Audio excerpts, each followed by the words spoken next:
Hello, fellow pipers. I don't know why I'm standing next to that.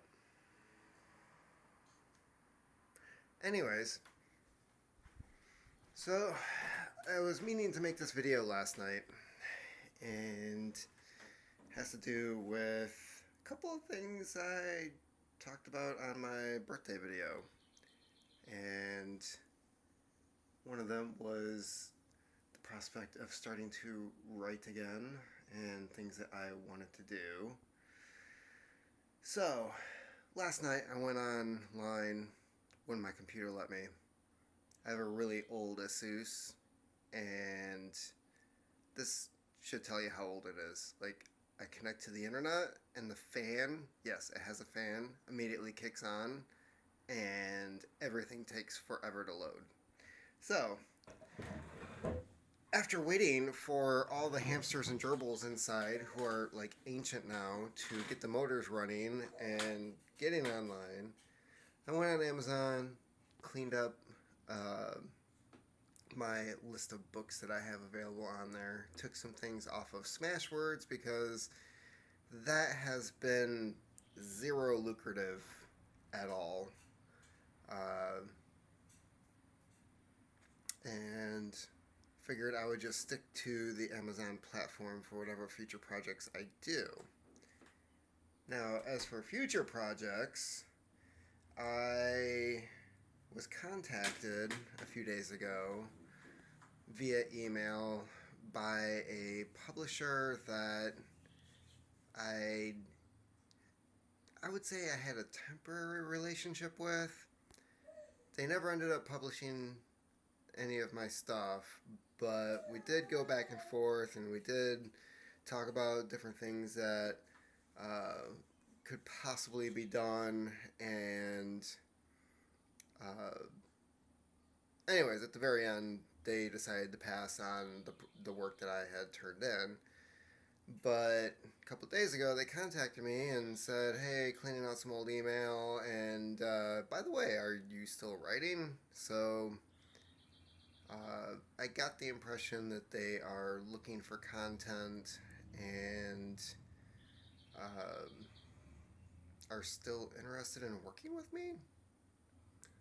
That's kind of odd, but at the same time, I think it was that little nugget, that little thought that I needed to have popped in my head of like, yeah, I really need to start working on that again.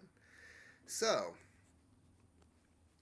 last night, I was also going to uh, order some typewriter ribbon because yes, I still use a typewriter.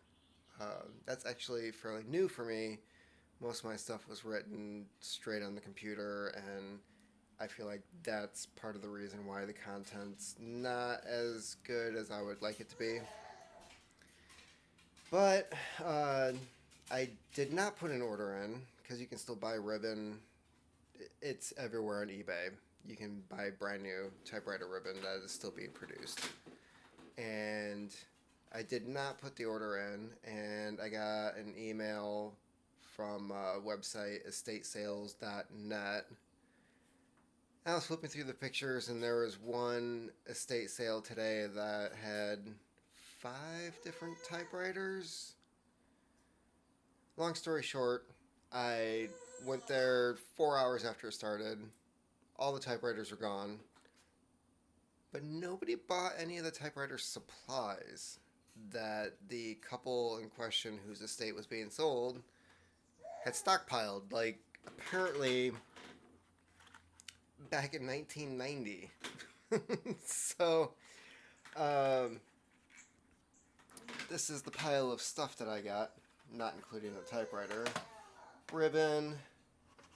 This is actually quite neat. It's a box full of these old erasers with the brush. They don't make these anymore. And there's only a handful of people I know of that remember what those are. I also got correction paper, which I don't particularly use. I find it to be more of a pain in the ass, and it gums up the typewriters, but there are still people out there who enjoy using this because they'd rather have perfection than cross stuff out. So anyways, yeah, I ended up getting typewriter ribbon, and some of these have actual royal spools, which is what I have. So I don't even have to transfer the ribbon. And then I also got, and this is something I have trouble finding these days, it's typewriter paper. Now usually you find boxes of reams of copy paper, and some people think it is just as good as working on the old typewriter paper, but looking at this stuff, it has a different feel, different texture. Also has this watermark. I don't know if that's going to come up or not, but apparently the watermark is supposed to tell you what side to use if you want to be able to erase what you typed. I didn't know that was a thing. I thought you were just digging into the paper until if you kept spelling the same word wrong, you just ended up putting a big hole in it. I don't know. So anyways, I ended up getting all that for $5, and had I bought it online brand new, the ribbon would have cost me about $30. So yeah, that's pretty much my plan right now, is get home after work, type out a page or two, gradually get something going, and you know, when I have something worthwhile to offer, then mail it out. Why not? So that's what I've been up to. Mosquitoes were bad last night, so the moment I got my phone out, I was like, screw this. Not making a video tonight. And Zoe is really upset that she's not on camera. So that is what's going on with me.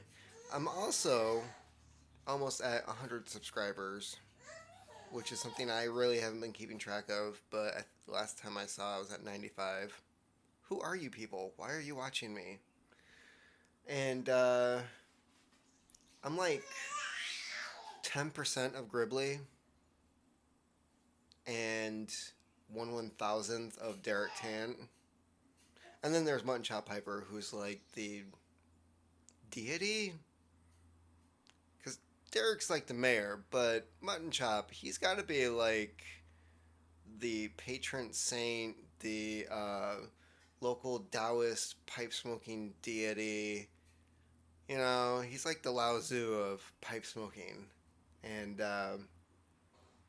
you know, I'm like that close. No, not really. So, almost 100 subscribers. At 100, I don't know if it's worthwhile doing like a GAW or anything like that. So, I'm probably going to wait until there's like 500 in order to do something like that. I feel like the whole GAW, the giveaway at 100 is basically like getting your 100 people to get the word out just so that more people subscribe. And I don't really want to gimmick people into following my channel, and I'd rather just, if people are interested, they subscribe. If they see a video that I did and they like it and they subscribe, cool. But I'd rather reward the people who are watching because they like my stuff than try to build up an audience and then keep them there with bribes and gimmicks, and that's not my thing. So I'm just a horrible salesman. That's what it comes down to. Anyways, in the meantime, take care of yourselves.